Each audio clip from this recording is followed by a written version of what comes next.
ಗ್ಯಾರಂಟಿಗೆ ಹಣ ಹೊಂದಿಸಲು ಸರ್ಕಾರಕ್ಕೆ ಆಗ್ತಿಲ್ವಾ? ವಿಶೇಷ ಚೇತನರ ಕಲ್ಯಾಣ ನಿಧಿಗೆ ಕೈ ಹಾಕಿದ ಸರ್ಕಾರ.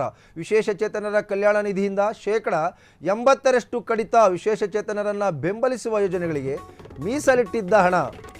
ಗ್ಯಾರಂಟಿಗೆ ಹಣ ಹೊಂದಿಸಲು ಸರ್ಕಾರಕ್ಕೆ ಆಗ್ತಿಲ್ವಾ? ವಿಶೇಷ ಚೇತನರ ಕಲ್ಯಾಣ ನಿಧಿಗೆ ಕೈ ಹಾಕಿದ ಸರ್ಕಾರ.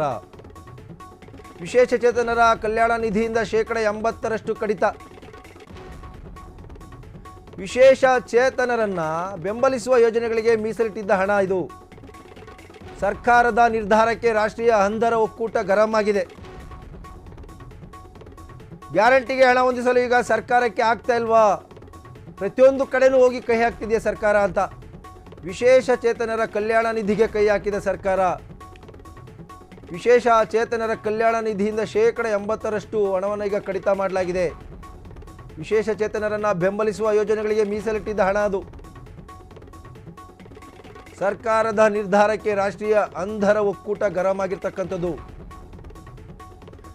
ನಿಜಕ್ಕೂ ಕೂಡ ಇದು ಎಲ್ಲೋ ಒಂದು ಕಡೆ ಇದು ಬೇಸರದ ಸಂಗತಿ ಅಂತಲೇ ಹೇಳ್ಬೋದು. ಯಾಕೆಂತಂದರೆ ವಿಶೇಷ ಚೇತನರ ಅಭಿವೃದ್ಧಿ ಆಗಬೇಕು, ಅವರು ಮುನ್ನೆಲೆಗೆ ಬರಬೇಕು, ಅವರ ಮನಸ್ಸಲ್ಲಿರ್ತಕ್ಕಂಥ ನಮ್ಮ ಕೈಯಲ್ಲಿ ಏನೂ ಆಗಲ್ಲ ಅಂತಕ್ಕಂಥ ಒಂದು ಇದಿದೆಯಲ್ಲ, ಒಂದು ಭಾವನೆ ಇದೆಯಲ್ಲ, ಅದೆಲ್ಲವನ್ನು ಕೂಡ ತೊಡೆದಾಕಿ ಸಮಾಜದಲ್ಲಿ ನಾವು ಕೂಡ ಏನಾರ ಸಾಧಿಸ್ಬೋದು ಅಂತಕ್ಕಂಥದ್ದನ್ನು ತೋರಿಸ್ಲಿಕ್ಕೆ ಸಾಕಷ್ಟು ಅವರಿಗೆ ಸಹಾಯ ಮಾಡಬೇಕು, ಅವ್ರನ್ನ ಮುನ್ನೆಲೆಗೆ ತರಬೇಕು. ನಿಮ್ಮೊಟ್ಟಿಗೆ ನಾವಿದ್ದೇವೆ ಅಂತ ಸರ್ಕಾರ ಹೇಳಬೇಕು.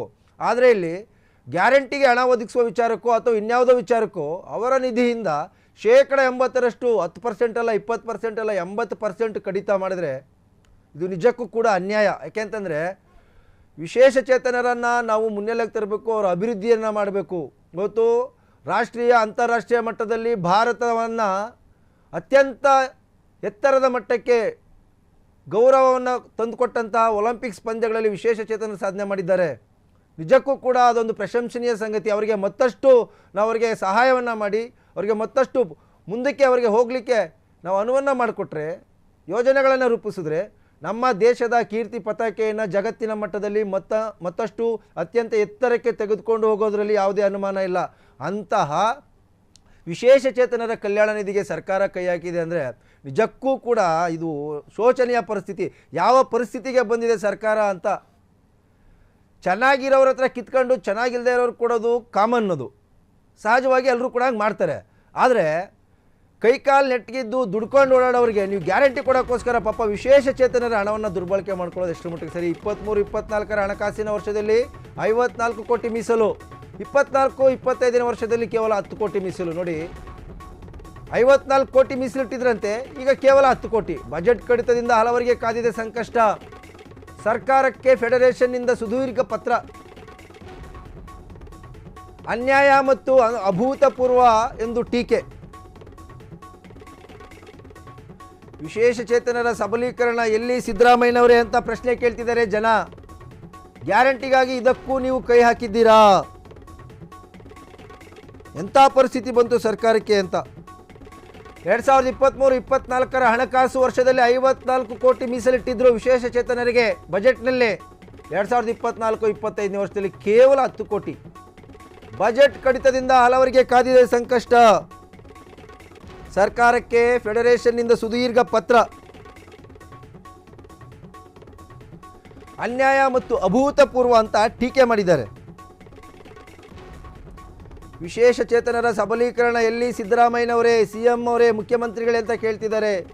ಗ್ಯಾರಂಟಿಗಾಗಿ ಇದಕ್ಕೂ ನೀವು ಕೈ ಹಾಕಿದ್ದೀರಾ?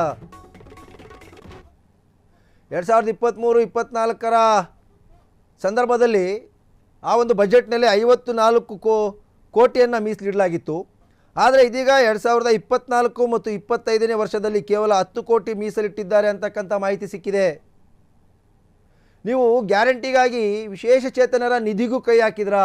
ಅವ್ರಿಗೆ ಕೊಡ್ತಕ್ಕಂಥ ಅನುದಾನವನ್ನು ಕಡಿತಗೊಳಿಸಿದ್ರಾ? ಇದೆಂಥ ಸಾಧನೆ ನಿಮ್ಮದು?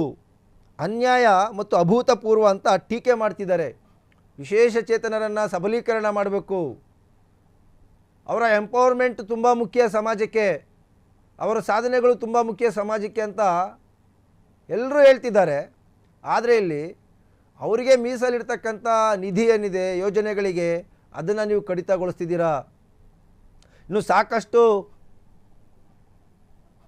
ವಿಚಾರಗಳಿಗೆ ಸಂಬಂಧಪಟ್ಟಂತೆ ಸರ್ಕಾರ ಗ್ಯಾರಂಟಿಗಳಿಂದ ಮುಂದೆ ಇನ್ನೂ ಎಲ್ಲೋ ನಿಂತ್ಕೊಳ್ಳುತ್ತೋ ಏನೋ ಅಂತ ಒಟ್ಟಿನಲ್ಲಿ ಒಂದಷ್ಟು ಜನ ಟೀಕೆ ಮಾಡೋದು ಒಂದೊಂದು ಸರಿ ನಿಜ ಆಗ್ಬೋದಾ ಅಂತ. ಏಕೆಂತಂದರೆ ಗ್ಯಾರಂಟಿಗಳಿಗೋಸ್ಕರ ಹಣ ಮೀಸಲಿಡೋಕ್ಕೋಸ್ಕರವಾಗಿ ಯಾವ್ಯಾವುದೋ ರೀತಿಯಲ್ಲಿ ಕಡಿತಗೊಳಿಸೋದು, ಇನ್ಯಾವುದೋ ಫಂಡನ್ನು ಕಡಿಮೆ ಮಾಡೋದು, ಇದು ಎಷ್ಟರ ಮಟ್ಟಿಗೆ ಸರಿ ಅಂತಕ್ಕಂಥ ಚರ್ಚೆಗಳು ಈಗ ಶುರುವಾಗಿರ್ತಕ್ಕಂಥದ್ದು. ಒಂದು ಕಡೆ ವಾಟರ್ ಬಿಲ್ ಜಾಸ್ತಿ ಮಾಡೋದು, ಮತ್ತೊಂದು ಕಡೆ ಇದು ಜಾಸ್ತಿ ಮಾಡೋದು.